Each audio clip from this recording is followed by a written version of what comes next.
Donc, comme, comment s'est passée ta transition entre comme, genre, la prison et comme, genre, quand t'es sorti, genre? OK, il faut que tu comprennes que c'est un long processus.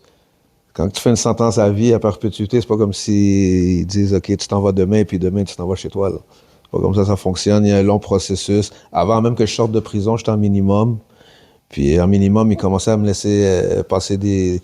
Ils allaient nous amener le matin dans un organisme communautaire où on distribuait des denrées, des commandes d'épicerie, on faisait du bénévolat. Puis en fin d'après-midi, ils venaient nous chercher, nous ramener à la prison. Alors ça a été la première étape.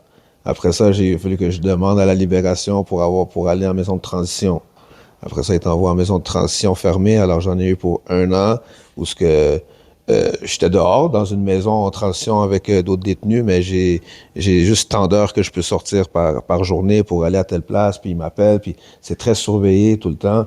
Puis au fur et à mesure, ils t'en enlèvent un peu, ils t'enlèvent des conditions, ils donnent plus d'heures. Puis jusqu'à ce que tu passes devant les libérations encore, puis tu as démontré que tu as fait tes preuves durant toutes ces...